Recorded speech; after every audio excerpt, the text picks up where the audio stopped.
Qué privilegio estar aquí con ustedes en la Iglesia Esperanza Viva. Gracias, hermano pastor, hermano Dionisio, por el privilegio de gozar de su amistad y de su confianza para poder hablar la palabra a nuestros hermanos.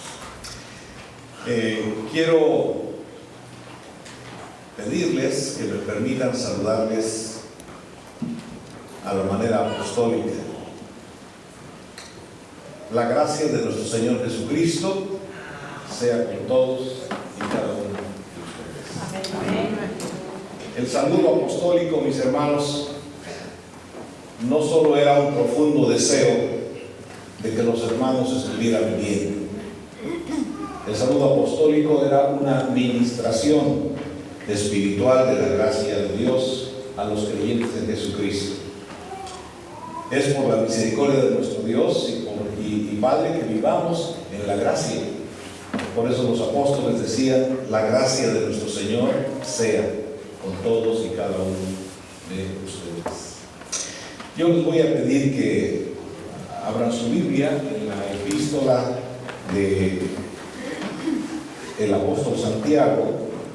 Mi hijo dice que no es correcto decir apóstol Santiago, sino el pastor Santiago. Capítulo número 4, y daremos lectura a los versículos 6 al 10.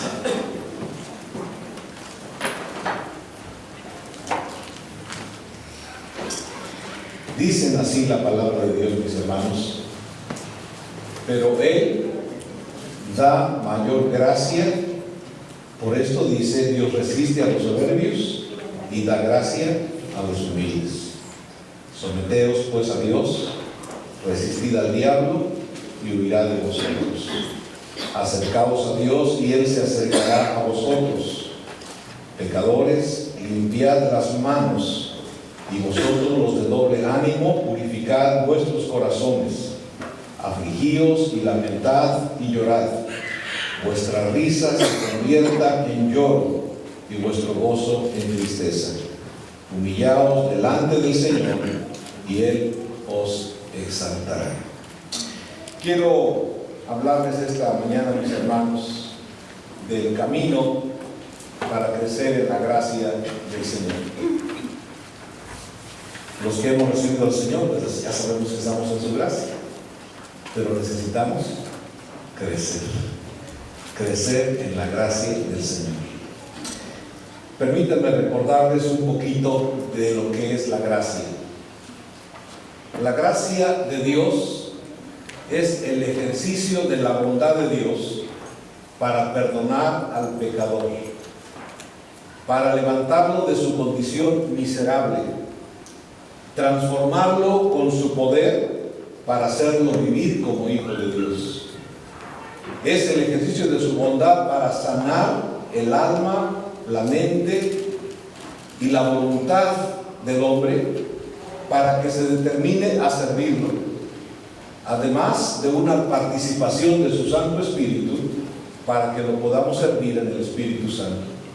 Todo esto sin que la persona tenga mérito alguno, sino que gratuitamente lo recibe por la fe en Jesucristo. La gracia de Dios, mis hermanos, en las Escrituras está relacionada con varias acciones de Dios. Primero, con la salvación del pecador.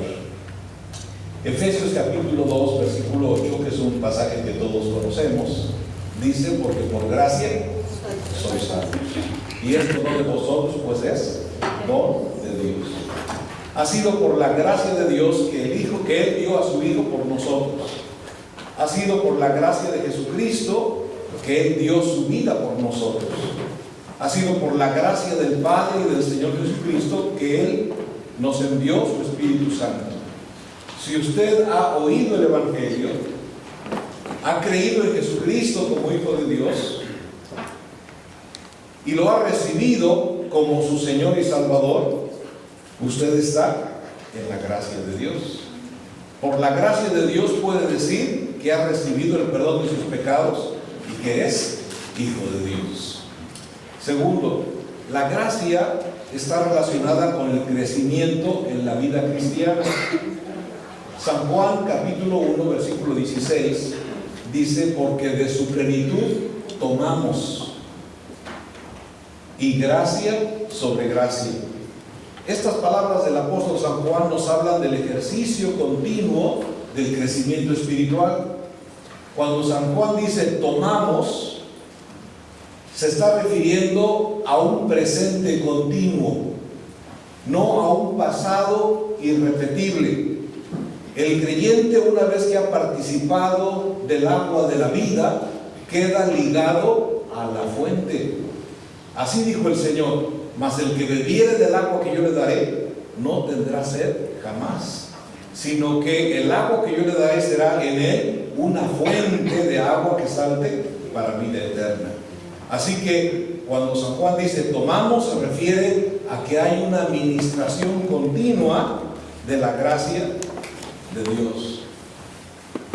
En las mismas palabras de San Juan, cuando dice gracia sobre gracia, quiere decir que el crecimiento en la fe requiere que la gracia abunde en nosotros para que haga su obra perfecta de perfeccionarnos, perdonen la redundancia, en la gracia del Señor.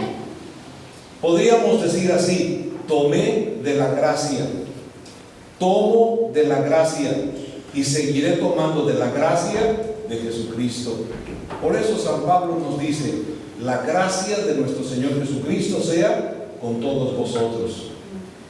Filipenses 4:23 y en Hechos 20:32 dice: y ahora, hermanos, os encomiendo a Dios y a la palabra de su gracia, que tiene poder para sobreedificaros y daros herencia con todos los santificados. La gracia también está relacionada con el servicio a Jesucristo. Primera de Pedro capítulo 4 versículo 10 dice: cada uno según el don que ha recibido, ministrelo a los otros, como buenos administradores de la multiforme gracia de Dios. Según estas palabras de San Pedro, cada don y ministerio es una manifestación de la gracia de Dios. Cuarto, la gracia está relacionada con el ministerio de dar. Por gracia Dios nos dio a su Hijo. San Pablo nos dice: si no escatimó a su propio Hijo, ¿cómo no nos dará también con él todas las cosas?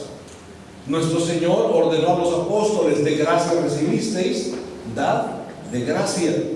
Y David dijo: de lo recibido de tu mano, de eso te damos. Dios nos da para dar. La gracia de Hechos, por abundar en la gracia, daba. Quinto, la gracia está relacionada con la fortaleza de Dios en las pruebas. Segunda carta a los Corintios capítulo 12 nos habla de un problema personal de San Pablo, donde él está batallando y siente vergüenza por su problema y hace oración, y la respuesta es que el Señor le dijo: bástate mi gracia, porque mi poder se perfecciona en la debilidad. La iglesia, mis hermanos, la iglesia de Hechos de los Apóstoles, en el capítulo número 4 de Hechos, si gustaré conmigo, tiene manifestaciones de la gracia de Dios. Capítulo 4, versículos 32 al 35, dice así: y la multitud de los que habían creído era de un corazón y un alma, y ninguno decía ser suyo propio nada de lo que poseía, sino que tenían todas las cosas en común. Y con gran poder los apóstoles daban testimonio de la resurrección de Jesús, del Señor Jesús, y abundante gracia era sobre todos ellos. Así que, porque había abundante gracia, así que no había entre ellos ningún necesitado, porque todos los que poseían heredades o casas las vendían y traían el precio de lo vendido y lo ponían a los pies de los apóstoles, y se repartía a cada uno según su necesidad. Entonces José, a quien los apóstoles pusieron por nombre Bernabé, que traducido es hijo de consolación, levita natural de Chipre, como tenía una heredad, la vendió y la puso, y trajo el precio y lo puso a los pies de los apóstoles. Según este pasaje, la gracia de Dios se manifiesta en la unidad de la iglesia. Según este pasaje, la gracia de Dios se manifiesta en la generosidad de la iglesia. También se manifiesta en el poder para testificar. También se manifiesta en el amor filial de la iglesia. Pero además hay un amor sobrenatural presente en la iglesia. Y la manifestación de la gracia de Dios también se refiere al orden y a la sujeción de la iglesia al ministerio de los apóstoles. Los creyentes en la iglesia de Hechos, mis hermanos, vivían en la gracia de Dios. Hechos capítulo 6, versículo número 7 y 8, dice: y crecía la palabra del Señor, y el número de los discípulos se multiplicaba grandemente en Jerusalén. También muchos de los sacerdotes obedecían a la fe. Y Esteban, lleno de gracia y de poder, hacía grandes milagros y señales entre el pueblo. Esteban es una especie de ejemplo de la forma de vida de los creyentes. Así que cuando dice Esteban lleno de gracia, es una explicación de lo que dice en el versículo 7. Y crecía la palabra del Señor, y el número de los discípulos se multiplicaba grandemente. Los creyentes en lo particular estaban viviendo en la gracia del Señor. Al notar esta vivencia de la iglesia de Hechos, de estar viviendo en la gracia de Dios, sus manifestaciones, nosotros somos motivados a vivir en esa riqueza a la que hemos sido llamados como iglesia. En base a eso, mis hermanos, es que este tema me mueve y hemos querido hablar sobre cómo crecer en la gracia del Señor. Santiago, en el pasaje que leímos al inicio, nos dice cómo crecer en la gracia del Señor. Lo primero es que existe la posibilidad de recibir más gracia. Usted y yo hemos creído al Señor y hemos recibido la gracia del Señor, estamos en la gracia, pero existe la posibilidad de recibir más. Si ustedes revisan conmigo una vez más Santiago, capítulo 4, versículo número 6, dice: pero Él da mayor. No solo dice da gracia, sino dice da mayor. Es posible recibir más. Es posible crecer y tener más abundancia de la gracia de Dios. Si el creyente pone en su corazón que esta palabra es para que abundemos en la gracia, entonces tenemos que llenarnos de un gran entusiasmo. Yo puedo crecer, puedo recibir más, tener más abundancia de la gracia de Dios. Tomamos también San Juan 1:16, que ya leímos antes, que dice gracia sobre gracia, abundancia de gracia, más gracia todavía. Santiago nos dice que hay sujetos, o sea, personas que son sujetos de esa posibilidad de recibir mayor gracia. Dice el pasaje: pero Él da mayor gracia. Por esto dice: Dios resiste a los soberbios y da gracia a los humildes. ¿Quiénes son los sujetos de la posibilidad de recibir mayor gracia? Bueno, la palabra responde: los humildes. Así que, mis hermanos, tendríamos que pensar que si yo quiero crecer en la gracia del Señor, el camino es la humildad. Si yo quiero crecer en la gracia del Señor, es preciso que sea humilde. La pregunta es: ¿en qué consiste la humildad según la palabra de Dios? Como Santiago nos lo presenta, mis hermanos, dice el versículo número 7: someteos pues a Dios.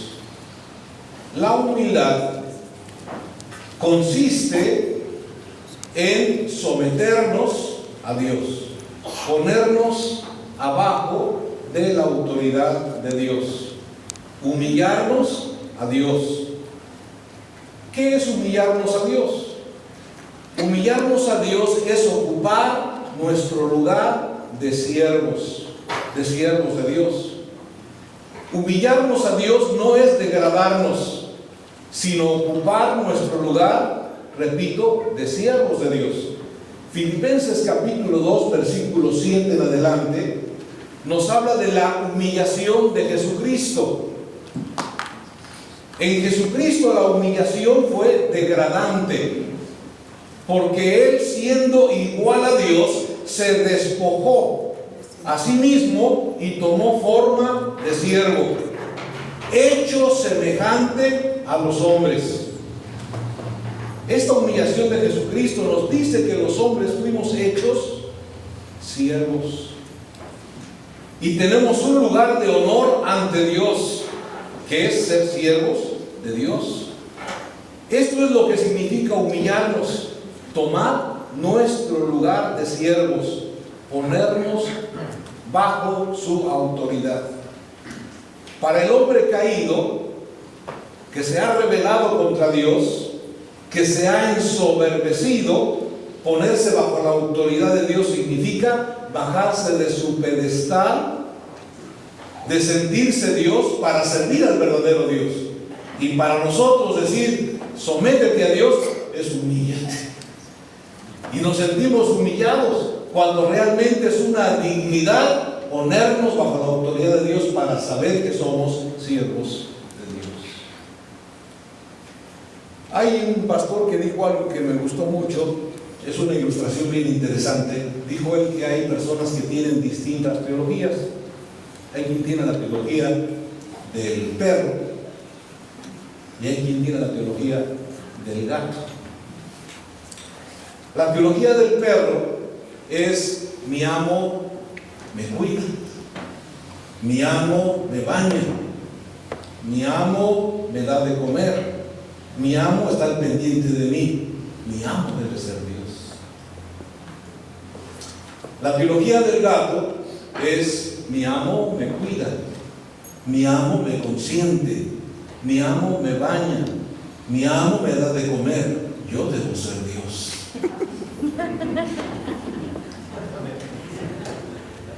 Esta es algo que sucede entre las personas. Como Dios nos bendice, como Dios nos da, como Dios nos cuida, entonces el día que Dios no nos da, nos rebelamos contra Él. Somos soberbios y pensamos que Dios es nuestro siervo. Pero Dios dice: pónganse bajo la autoridad de Dios. Ese es el camino del crecimiento en la gracia de Dios. Someteos pues a Dios. Tenemos la forma práctica de cómo someternos a Dios. Nosotros no podemos inventar la manera de someternos a Dios. Hay una forma práctica revelada y es la obediencia a la palabra de Dios. San Pablo nos enseña ese camino en Romanos capítulo 1, versículos 1 y 2. Dice: perseveraremos en el pecado para que la gracia crezca. Un número grande de creyentes supone que, como la Biblia dice que como sobreabundó el pecado, como abundó el pecado, sobreabundó la gracia, entonces nosotros podemos esperar que si estamos en la gracia, Dios perdone nuestros pecados, y eso es abundar en la gracia. Así no se crece en la gracia del Señor. ¿Perseveraremos en el pecado para que la gracia crezca? La respuesta es: en ninguna manera. En otras palabras, ese camino no es de crecimiento, más bien es un camino de muerte espiritual y de degradación. El ocuparnos de las cosas del Espíritu es el camino del crecimiento en la gracia. El ocuparnos del Espíritu significa vivir guiados por el Espíritu, y guiados por el Espíritu significa vivir haciendo la voluntad de Él. San Pablo dice: el hombre carnal y la mente carnal no se sujetan a la ley de Dios, ni tampoco pueden. Entonces nosotros esgrimimos argumentos a favor de no obedecer las Sagradas Escrituras. Tenemos que abandonar esos argumentos. Tenemos que renunciar a ellos y humildemente aceptar que hay una palabra de Dios a la que tenemos que ponernos debajo de ella para obedecer. Lo que Dios diga en su palabra, eso es lo que nosotros estamos obligados a hacer porque somos siervos de Dios. Cualquier argumento que se revele a la palabra de Dios es camino de muerte y no de crecimiento espiritual. Hay personas que suponen que son más listas que Dios, como Saúl, que Dios ordena una cosa y ellos hacen otra y dicen hice mucho mejor que lo que Dios ordena. Eso es soberbia y Dios resiste a los soberbios. En la palabra del Señor, mis hermanos, nos habla de un tremendo potencial cuando los creyentes reciben mayor gracia, cuando renuncian a sus propios argumentos y aceptan la palabra de Dios como soberana en sus vidas. Jesucristo en San Mateo capítulo 6 versículos 14 y 15 dice que los creyentes son transformados en luz y que son luz para las demás personas. En otras palabras, el liderazgo de los cristianos habla de una verdad que los creyentes siguen y esa verdad es capaz de alumbrar a su sociedad, a las generaciones.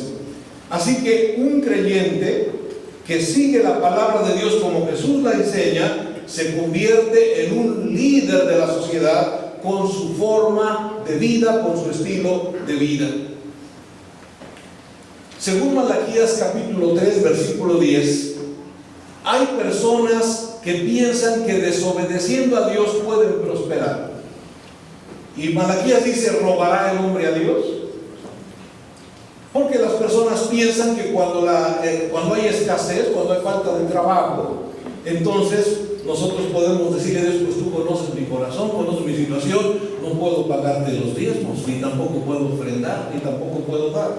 El argumento entonces es que mi razón es superior a la palabra de Dios. Malaquías 3:10 dice, pruébenme y van a ver cómo abro las ventanas de los cielos y derramo sobre ustedes bendición hasta que sobreabunde. El argumento humano es totalmente pequeño comparado a la grandeza de la gracia de Dios. Una persona puede crecer en la gracia de Dios si se somete a la palabra de Dios. Nosotros, mis queridos hermanos, tenemos que pensar, si queremos crecer en la gracia del Señor, en tomar decisiones. La primera decisión que tenemos que tomar tiene que ver con nuestra posición en relación a Dios. ¿Qué es Dios para mí? ¿Él es el soberano? ¿Él es el Señor? ¿O yo soy el Señor y Él es el siervo? Lo segundo que tenemos que hacer es tomar una decisión respecto a ocupar nuestro lugar. Dios me ha creado para que yo sea siervo de Él. Tercero, si soy siervo de Dios, entonces debo hacer lo que Él dice. Y si hago lo que Él dice, su palabra va a producir en mi vida los efectos de la palabra de Dios. Cada vez que Dios dijo una palabra, su palabra fue creativa.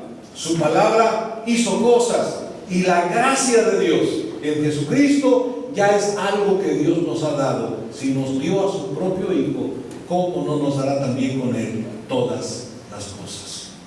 Queremos crecer en la gracia del Señor, queremos cumplir los objetivos de Cristo para la vida cristiana en nosotros, queremos que nuestra vida espiritual esté segura en el Señor, pues es creciendo en la gracia del Señor, exponiéndonos bajo la autoridad de su palabra. Queremos que Dios nos use para llevar la palabra, para que la sociedad sea afectada, conmovida con nuestro estilo de vida, es en la gracia del Señor. Queremos, mis hermanos, que en medio de las dificultades estemos prosperados, es solo en la gracia del Señor, sometiéndonos a la palabra de Dios. Pero tenemos que tomar la decisión.